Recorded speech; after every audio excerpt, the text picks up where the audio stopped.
তৈরি করে দেখাচ্ছি সবার পছন্দের চিকেন রোলের A to Z রেসিপি, যেটা একবার বানিয়ে 20 দিনের মতো ফ্রোজেন করে খেতে পারেন।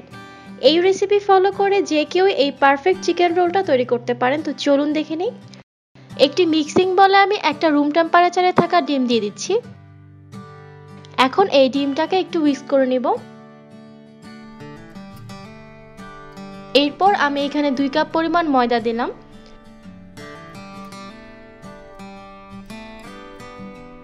স্বাদ মতো অল্প কিছুটা লবণ দিয়ে দিচ্ছি। হালকা একটু মিশিয়ে নিয়ে এখানে আমি নরমাল টেম্পারেচারে অল্প অল্প করে পানি অ্যাড করে দিচ্ছি। আর এখানে 2 কাপ ময়দাতে ঠিক কতটুকু পানি লেগেছে আমি মিশ্রণটা রেডি হওয়ার পর আপনাদেরকে বলে দিচ্ছি। আর পানিটাকে কোনোভাবে একবারে ঢেলে দেওয়া যাবে না, এভাবে অল্প অল্প করে দিতে হবে আর সাথে সাথে এভাবে হুইস্ক করে নিতে হবে।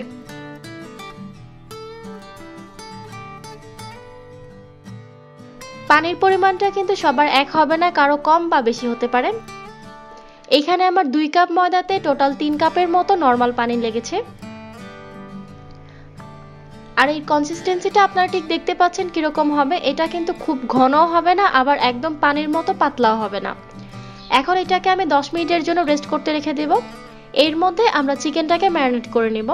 এখানে আমি 200 গ্রামের মতো মুরগির বুকের পিস নিয়েছি আর চিকেনটাকে এরকম একদম ছোট করে কেটে নিয়েছি। এরপর এখানে আমি দিয়ে দিচ্ছি 1 চা চামচ করে আদা আর রসুন বাটা। লাল মরিচ গুঁড়া দিচ্ছি 1 চা চামচ। এরপর 1 চা চামচ দিচ্ছি গরম মশলা গুঁড়া আর সাথে দিচ্ছি 1 চা চামচ সাদা গোলমরিচ গুঁড়া। আপনারা এখানে কালো গোলমরিচ গুঁড়াটাও ইউজ করতে পারেন। স্বাদ মতো কিছুটা লবণ দিয়ে এরপর এখানে 1 টেবিল চামচের মতো দিয়ে দিলাম সয়া সস। এখন হাত দিয়ে মশলাগুলোর সাথে চিকেনটাকে খুব ভালো করে একটু মিশিয়ে নিচ্ছি।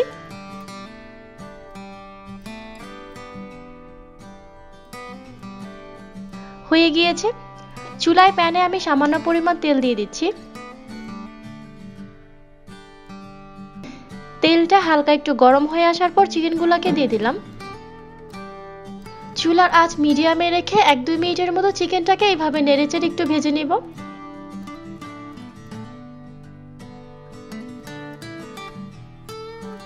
এরপর এখানে আমি পেঁয়াজ কুচি দিয়ে দিচ্ছি 2 কাপ পরিমাণ। 1 চা চামচের মতো কাঁচামরিচ দিয়ে দিলাম।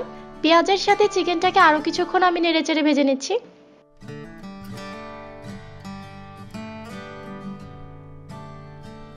এই পর্যায়ে কিন্তু পেঁয়াজটাকে একদম নরম করে রাখার কোনো দরকার নেই, কারণ এই চিকেন রোলটাকে আমরা ডুবো তেলে ভেজে নেব। এদিকে আমি এখানে 1 টেবিল চামচ কর্নফ্লাওয়ারের সাথে 2 টেবিল চামচ পানি মিশিয়ে নিচ্ছি। এরপর এই কর্নফ্লাওয়ারের মিক্সচারটাকে আমি এখানে দিয়ে দিচ্ছি। এতে করে চিকেনে খুব সুন্দর একটি বাইন্ডিং আসবে। আপনাদের হাতের কাছে যদি কর্নফ্লাওয়ার না থাকে সেক্ষেত্রে এখানে 1 টেবিল চামচের মতো ময়দাও দিতে পারে। চিকেনের পোরটা আমাদের হয়ে গিয়েছে। এখন এটাকে নামিয়ে পুরোপুরি ঠান্ডা করে নেব। চিকেন রোলের মিক্সচারটাকে আমি আরেকটু নাড়িয়ে নিচ্ছি। এরপর এখান থেকে প্রায় হাফ কাপের মতো মিক্সচার আমি আলাদা একটি বাটিতে তুলে নিচ্ছি। আর এটাকে আমরা পরে ব্যবহার করব। চুলা ননস্টিকের একটি ফ্রাই প্যানে আমি খুবই সামান্য পরিমাণ তেল ব্রাশ করে নিচ্ছি। তেলের পরিমাণটা কিন্তু অবশ্যই এখানে খুবই সামান্য দিতে হবে। এখন আমি এখান থেকে কিছুটা মিশ্রণ নিয়ে প্যানে দিয়ে দিচ্ছি। প্যানে দেওয়ার সাথে সাথে এটাকে কিন্তু এভাবে ঘুরিয়ে দিতে হবে। চুলার আঁচ লো মিডিয়ামে রেখে এই শীটগুলোকে তৈরি করে নিতে হবে। মিশ্রণটা দেওয়ার পর প্রায় 30 সেকেন্ডের মতো একটু ওয়েট করতে হবে। এরপর এইভাবে সাইড দিয়ে যখন উঠে আসবে তখন আমি একটি স্প্যাচুলা দিয়ে এটাকে উল্টে দিচ্ছি। খুবই সাবধানে উল্টাতে হবে, তা না হলে কিন্তু এটা ছিঁড়ে যেতে পারে। আর চিকেন রোলের শীটগুলো এইভাবে বানানোর জন্য আপনাদের অবশ্যই কিন্তু এই ননস্টিকের প্যানগুলাই ইউজ করতে হবে। অন্য প্যানের শীটগুলো বানাতে গেলে কিন্তু নিচে লেগে যেতে পারে। চুলার আঁচটা কিন্তু লো মিডিয়ামে রেখে আস্তে আস্তে এই শীটগুলোকে বানিয়ে নিতে হবে। একইভাবে আমি সবগুলো শীট এভাবে বানিয়ে নিয়েছি। এখানে আমার প্রায় 12 থেকে 13টার মতো শীট হয়েছে। এরপর একটি বাটিতে আমি 1/4 কাপের মতো দিয়ে দিচ্ছি ময়দা।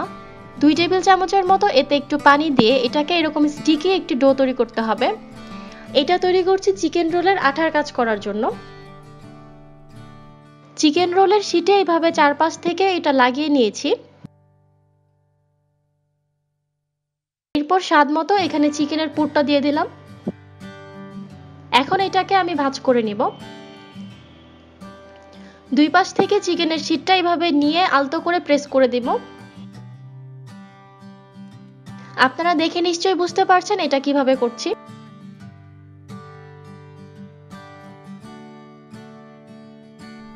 প্রত্যেকটা পার্ট নিয়ে এভাবে আলতো করে কিন্তু চেপে দিতে হবে, যাতে করে ভেতরের পুরটা বাইরে বের হতে না পারে।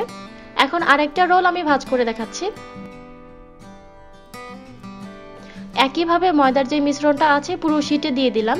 এরপর স্বাদমতো চিকেনের পুর দিয়ে এটাকে এইভাবে ফোল্ড করে নিচ্ছি।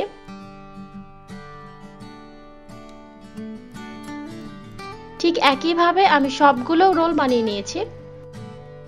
তখন যে শীট তৈরি করার মিশ্রণ থেকে হাফ কাপ রেখেছিলাম সেটা দিয়ে রোলগুলোকে আমি এখন কোট করে নিব। অনেকেই এখানে ডিমের মিশ্রণটা দিয়ে ব্রেড ক্রাম্ব দিয়ে গড়িয়ে নেয়। রোলের মিশ্রণেই যদি কোটিংটা করা হয় তাহলে কিন্তু বাইন্ডিংটা খুব সুন্দরভাবে হয়। এইভাবে খুবই আলতো করে আমি এটাকে কোট করে নিচ্ছি। এরপর এক্সট্রা মিশ্রণটা ঝেড়ে ফেলে এখানে আমি ব্রেড ক্রাম্ব দিয়ে এটাকে কোট করে নিচ্ছি। আর আপনাদের হাতের কাছে যদি ব্রেড ক্রাম্বটা না থাকে সেক্ষেত্রে আপনারা টোস্ট বিস্কিট গুঁড়ো করেও এখানে ইউজ করতে পারেন। ঠিক একইভাবে আমি সবগুলো রোল কোট করে নিয়েছি। এই পর্যায়ে চিকেন রোলগুলোকে আপনারা যদি ফ্রিজ আপ করে রাখতে চান সেই ক্ষেত্রে এরকম একটি এয়ারটাইট বক্সে যে কয়টা রোল এখানে ফ্রিজ আপ করবেন সেগুলো রেখে ঢাকনাটা খুব ভালো করে দিয়ে এরপর ডিপ ফ্রিজে সংরক্ষণ করে রাখতে পারেন প্রায় 20 দিনের মতো। আমি এখন কয়েকটা রোল এখানে ভেজে নিব। চুলায় পর্যাপ্ত পরিমাণ তেল দিয়ে তেলটা গরম হয়ে আসলে এখানে আমি কয়েকটা রোল ছেড়ে দিচ্ছি। আর রোলের এক পাশ যখন খুব ভালো করে হয়ে যাবে এরপর এটাকে উল্টে দিতে হবে, তা না হলে কিন্তু ব্রেড ক্রাম্বগুলো নষ্ট হয়ে যাবে। মিডিয়াম আঁচে রোলগুলো ভাজতে ভাজতে যখন ঠিক এইরকম সুন্দর একটি কালার চলে আসবে তখন আমি এটাকে তেল ঝরে তুলে নিব। খুবই মজার চিকেন রোলটা ঠিক এই রেসিপিটা ফলো করে আপনারা একবার বাসায় ট্রাই করে দেখতে পারেন। আশা করছি আপনাদের কাছে অনেক বেশি ভালো লাগবে। রেসিপি কেমন লেগেছে কমেন্ট করে কিন্তু অবশ্যই জানাবেন। আজ এ পর্যন্তই, সবাই অনেক বেশি ভালো থাকবেন। আল্লাহ হাফেজ।